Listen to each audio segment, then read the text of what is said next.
అయితే ఇలా సందట్లో సడేమి అన్నట్టు మొక్క పెట్టింది మనము, రీసెర్చ్ చేయించింది మనము, ఫ్యాక్టరీ మంజూరు చేయించింది మనము, జేబులో కథలు పెట్టుకుని తిరుగుతుంది ఇక కాంగ్రెస్ ఇక ఏడా ఉంటాడో రిబ్బన్ కనిపించాడు. పెట్టుడు లేదు ఖర్చు లేదు కానీ రిబ్బన్ మాత్రం కనిపిస్తుంది.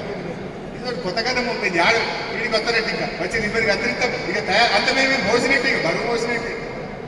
ఇది ఎవరు పెట్టించిండ్రు, ఎవరు అన్నాడిండ్రు, అసలు ఈ నీళ్ళు ఎట్లా వచ్చినాయి, ఆ చెక్ డ్యామ్లు ఎట్లా కట్టిండ్రు, ఆ చెరువులు ఎట్లా అయినాయి, కాళేశ్వరం నీళ్ళు ఎట్లా ముట్టినాయి, ఈ నర్సరీలు ములుక్కాడ ఒక నర్సరీ పెట్టినాం, రంగనాయక సాగర్ కాడ ఒక నర్సరీ పెట్టినాం, ఈ హుస్నాబాద్ కాడ ఒక నర్సరీ పెట్టినాం.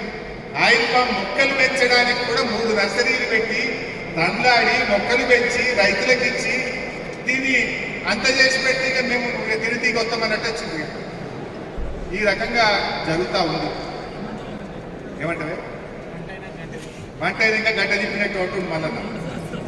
అయితే ఇలా నాటింది విత్తనం నాటింది బీఆర్ఎస్ ప్రభుత్వం, కానీ పన్ను తినడానికి మాత్రం కాంగ్రెస్ బయలుదేరి.